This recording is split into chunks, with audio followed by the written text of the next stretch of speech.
Thank you so much for staying with us. Well, let me give you some update now. This may be a big one to chew for the People's Democratic Party as they have resolved to zone the chairmanship position of the party to the northeast. Yes, you heard it right, the northeast region of the country. This is the news just coming in after the party concluded its NEC meeting in Abuja. Remember, some of the leaders of the southwest have clamored for it.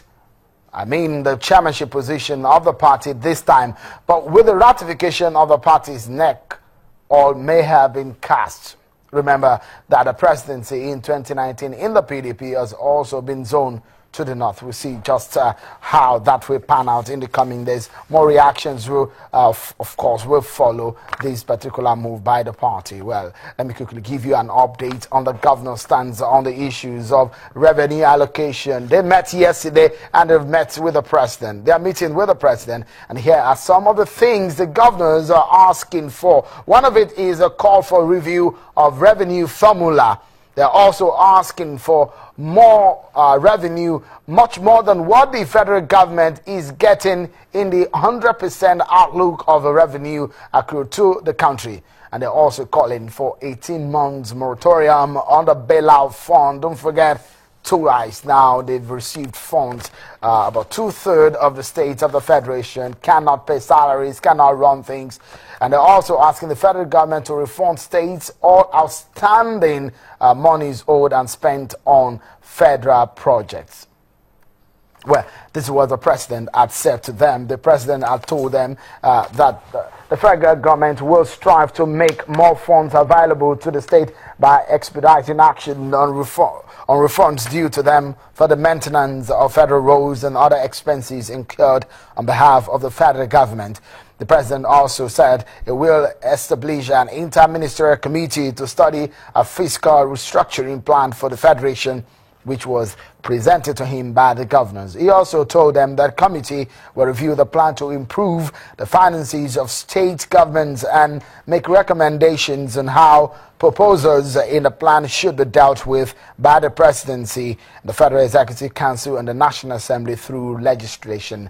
Also ready to do all within its power, that is the presidency now, to help the states overcome the current financial challenges. The federal government also has funding problems of its own to contend with. That is perhaps one reality confronting the nation now. We see where we go from this economic dilemma that the nation has found itself.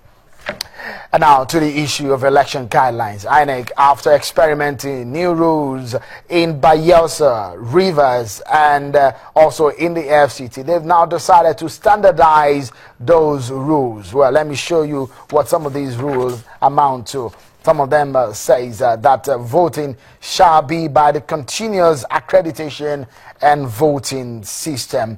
And also, yeah, you see there, simultaneous voting is what is in the new guideline. And, remember what happened before in our election. You first have accreditation first, then voting will start at about 12:30 or 1 p.m.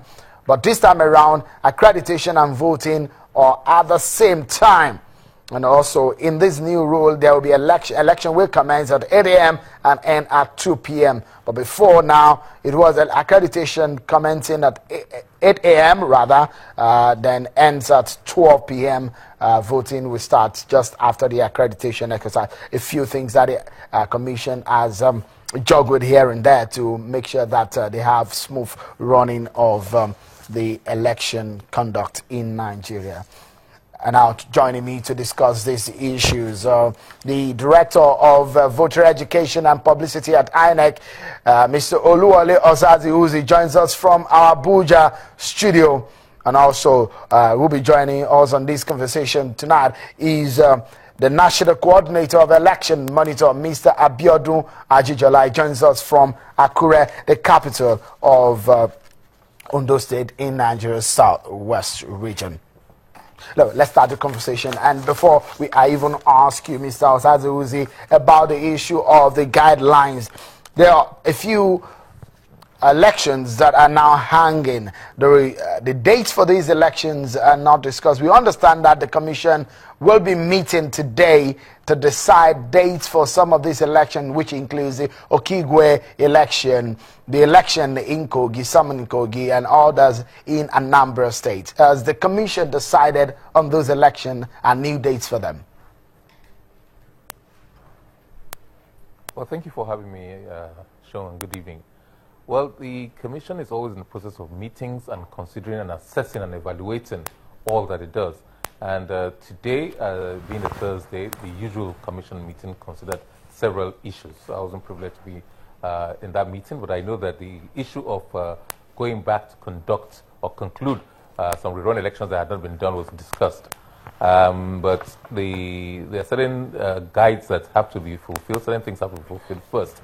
And I think within the next 24 hours, the Commission will come up with a statement on its consideration of the issues arising, mainly from those elections that were disrupted as a result of violence. Either we were prevented from going out to conduct the elections, as was the case in Imo, not just one constituency, but the senatorial, I think it's the East Senatorial District of Imo State, and also the senatorial district in Kogi, and the state constituency, as well as several elections in River State. Those things were considered today by the Commission, and within the 24 hours, I think